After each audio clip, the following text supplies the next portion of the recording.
Yay! Welcome back to Project 686. There's new content.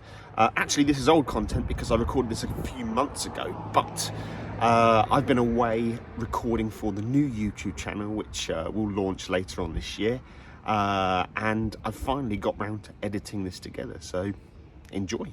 So I need to remove this oil cooler. Turns out it will actually fit underneath my exhaust manifolds, but it has a pretty nasty bend on it where this thing was lumped onto a pallet. Now 24mm deep socket to remove the nut inside, and that should come straight off. And there we go. That should just come straight out. Ugh, nasty. Let's pop that down there on the floor for a second. And then the actual cooler comes off. Oh, looks like there might be a pipe at the bottom that I missed. I have to undo that. Okay, and with that, the old cooler is out. I've got a new seal to go on the second-hand cooler that I bought, and I've got a new pipe with new clips. So I'll just get that ready and then we go fit that. Okay, all cleaned up. Got my new seal here. Gonna pop a little bit of oil around it and just locate it in the groove. Okay, all good. Time to put it back in. And there you go. The new cooler is on. All brand new hoses, brand new clips, brand new filter, ready to rock. One thing to mention is that when you're doing that lower hose, disconnect the oil pressure sender that you've got down here. Getting that cable out of the way just gives you a little bit more room to work. And we're on the subject, there are actually 3 oil pressure sensors. One there, and one over there. But me personally, because I'm going to fit an oil pressure gauge, what I'm going to do is I'm going to put a sandwich plate onto here, because I'm going to fit an oil cooler. And on these sandwich plates, they usually have 2 inlets so you can do oil temperature and oil pressure. So that's the plan. Right, and the last thing I'm going to do today, before I flip the engine back over to fit it in the car tomorrow when Ross comes over, is I'm going to do this sump plug. I've got a brand new one, magnetic one, which I got from ICP parts on eBay. Fuji Racing one. Whoop. There's the part number. Less than 15 quid off of eBay. And that's got a magnet in it. On the factory sump, where this dimple is, you've actually got a magnet that's on the inside of the sump. And when I took the sump off, it was actually loose, so I binned that. I didn't want it floating around, or you don't want to have that kind of stuff in there. So I thought, well, I'll just put a magnetic sump plug on there, and then job's a good one. I've replaced every single seal on the engine so far, with the exception of the cranks at the back. We'll do that tomorrow when Ross comes over, when we do the flywheel. There's also this seal that goes around the front plate, and there's a front crank seal. What I'm going to do is I'm going to do that when the engine is in the car, because without a radiator system with the front bumper off, there's actually lots of room to work. So it'll be easy for me to take that off while it's in the car. The car will hold it in place for me to work on it a little bit more steady than this engine stand. This is a little wobbly, so I'm thinking I'll just put that off for the moment. The other thing is I've got a new pulley, but it's coming from Japan. That's going to be a few weeks yet, so it doesn't stop me from putting the engine, and I can just crack on at this point. Old sump plug out, and we've got on the left the new sump plug for going in. What I like about this is it's a little shallower, and it has way more magnet exposed, so that's really going to catch any swarf that might be flowing around the engine. It's in, it's got to torque it up, 44 Newton meters, and it's a 17mm.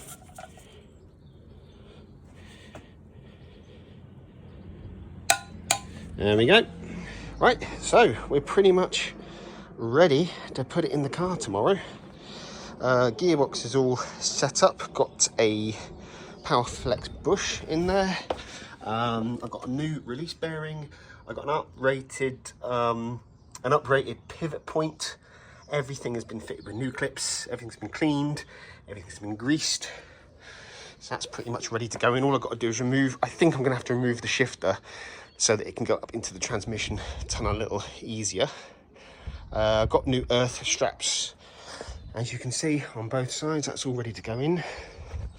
The car is up on ramps so that we've got plenty of room to get underneath to do up the transmission and engine mounts. So I think we're good. Okay, so Show them the bolt. Show them the bolt. So most of them came out okay, except this one, as you can see. We had to modify that and put a big spanner on it to get it out. But the FlexiPlate is off, and you can see there was actually a rear seal leak going on. So I'm glad I got a brand new seal to put in to fix that. But we are now going to be extra brave, and we're going to cut away, as you can see we've already started, we're going to cut away the bit of the engine where the starter motor is going to engage. So I've just pencil marked out, you basically run along that line there, and then underneath there you kind of cut it there, and we're going to be taking it all the way back to this recessed section. Does this bolt hole stay? No, that's actually being lost. So but it'll be fine. Right, let's be brave. Huzzah. That doesn't look too bad. Not too bad at all. We just offered up the starter motor. In theory, that should fit. So let's grab the gearbox and see if it goes on. Okay, right, well, as I've just said off camera, I believe that fits. Got 3 bolts in there. And yeah, all lines up very nicely. There were 2 long studs in the bottom of the block. I should have taken a video of it, actually. And they needed... Well, yes, it would have been. I mean... But yeah, they needed to be removed. So a couple of nuts back to front so you could work out the studs. And then, yeah, we've also machined away the gap for the starter. So let's grab the starter. Okay, so had to cut off this little metal bracket here. But the starter engages. Well, I say engages, we haven't actually run out of it. You know what I mean? The starter is in the right place. So, yeah. So, got a gearbox, got to come back off again. Okay, so with the engine back up and the gearbox off, we're going to try to do this crank main seal at the back, which was leaking. So I'm glad I bought one to replace it. To do that, I'm going to screw into the actual seal very gently. I don't want to go all the way through to the crank and scratch it. And then I should be able to pull out the seal with some pliers. Okay, so I removed the seal, but I did unfortunately make 2 little scratches inside. Not what you want to do. But I have the new seal here. It's got a recess, and the scratch is going to be inside that recess, so I don't think it's going to be a problem. And I got a little bit of grease, so I'm going to grease up the inside of the seal and then pop that in there. Right, so seal was done. We put the cap back on. You can see in there for the crank position sensor, which is there at the top. And now we're just putting the manual 86 lightweight flywheel on that I bought. Luckily this came with new bolts, which is very handy, as I mullered all the old ones that came out. I feel a bit weird. Try another hole. That's what she said. I think they just got detritus on them from their previous attempts. Well, while you're doing that, I'll go grab the other ones. Right, flywheel is on. ARP bolts are in with a little bit of blue. Doesn't it look nice? It does look quite nice, doesn't it? A little bit of blue Loctite thread sealer. That stuff over there. And a little bit of grease under the heads is what people recommend. So now I've just got to torque these bad boys up. So pressure plate is on. Clutch is aligned without an alignment tool. That was quite a bit more difficult than we would expect, but there are some nice gaps around the side, so what we could do is insert your fingers below while somebody else tightens them up and you can hold the pressure plate in place. So I've just got to torque these up, get the torque setting, get the torque wrench on there. Hello, what are you doing? Meow. Right, so all torqued up, 19 Newton meters. To be honest, plus a bit extra because I didn't think 19 meters was enough. So, ready to put the gearbox on now. So, gearbox is on. Isn't that pretty? All bolted up. 50 Newton meters. Gearbox is trying to do a wee, by the way. That's fine. That's okay. We'll fill it up with new wee once it's in. But I love the starter motor out because, and I'll mention this because it's something I'm going to have to overcome, there is nothing for this bolt to go into. You could tap a hole into that skin of the engine block there, but it's so thin, it's going to be really weak. So what I'm going to do is I'm going to just thread that so that I can put a bolt in there and just hold. Just hold the starter in place. Yeah, exactly. But now we are going to go put it in the car.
So the next day I set about trying to thread the bottom hole of the gearbox so that I've got something for a lower bolt on the starter motor to bite to. The top bolt's fine because it goes all the way through to a thread that's in the engine, so it sandwiches the starter motor and the gearbox housing to the engine at that point. But on the lower one, because we don't have a hole in the engine to put the bolt into, I'm using the actual thread in the gearbox and bell housing itself to secure the lower half of the starter motor.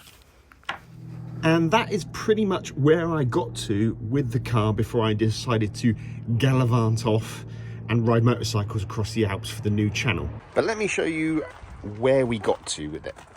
So the starter motor is in there. It's all bolted up. As you can see, I've got my strange Allen key head stud in the bottom, which is holding the bottom of the starter motor into the bell housing. You'll see that the exhaust system is on also. This is my X-Force secondary cat. And I got the rest of the Malian exhaust fitted also. The Malian exhaust will probably stay exactly like it is now, but this probably needs a little bit of modification. Let me just aim the camera up. What you'll see, here is the subframe and the beginning of the gearbox. That cat is a bit too close to the subframe for it to fit. I'm probably going to have to chop the pipe here at some point and move this whole thing backwards, because I'm going to need a bit of room here to make some kind of Y pipe up. Let me explain why.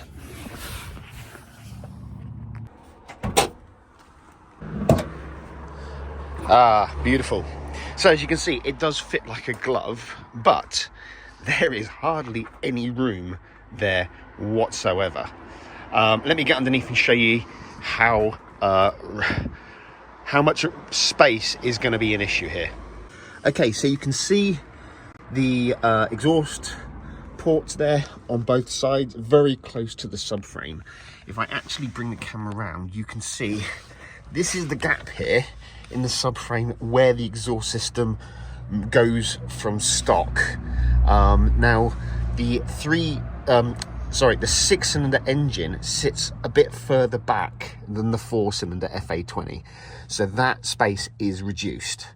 So there's no way that I can get the entire exhaust system through there. It's not gonna fit, and even if I could make it fit, it would zap power because I'd have to go down to such a small diameter pipework. So, as I mentioned in the previous video, the headers are going to go on backwards, and they're actually going to come forwards, TVR style, and they're going to come under the oil filter here, which means they are going to hang quite low, but I don't think it's going to be an issue for grounding out or anything. We'll see when I get them fitted. But the idea will be that at some point, they've either got to go up into the engine bay, or they've got to kind of come around here in front of the sump somehow. But I'm going to have to fit some catalytic converters in here, and I'm going to have to put a 180-degree bend in on both sides to then loop the exhaust system back on itself. Then I can actually go down to 2-inch pipe on each side so that it can go up through these holes. So then we've got a 2-inch pipe on this side and a 2-inch pipe on that side. But then you'll see what I mean. The cat is too far forward. That's got to move back to kind of there so that I can then make a Y pipe to connect the two banks together and then go into that. So there's going to be a lot of fabrication work going on. It may actually not fit. We'll have to see when we come to do it. But before I get on with this job, there's one final job on the engine that still needs to be done. And that is to get this front cover off, replace that pulley, replace that bolt, reseal everything, and of course, while the cover's off, inspect the timing chain, make sure it's in good condition, that it's actually timed up correctly, and that you've got some tensioners and some runners, some guides for the chain. Got to make sure that they're not worn out. But otherwise, I'm back in business with this thing. I've got, now that I'm back from my trip, I'm seriously going to crack on with this. August is going to be me dedicating myself fully to Project 686. No more other stuff, no more DIY, etc. I'm not even going to be working on the orange 86. It's all about this car this month. And what a nice car it is now. You know what? I haven't actually shown you since I put the interior back together. And I mean properly back together. Like all the plastic trims are reconnected. I got my new gear knob on. Let me just jump in. Oh, glove box is still not together, but then that's because I'm going to have to run some wires and stuff. But what a lovely place to be. And this feels good, sounds good. I think that was a Cusco gear knob. It's made out of some kind of weird plastic. But that's got to go. Nobody likes the red and black steering wheel. I've got a new one to go on. But otherwise, yeah, it's getting there. I'm very excited to get this thing on the road. So thanks again for watching. Hope you enjoyed it. See you on the next one. Bye for now.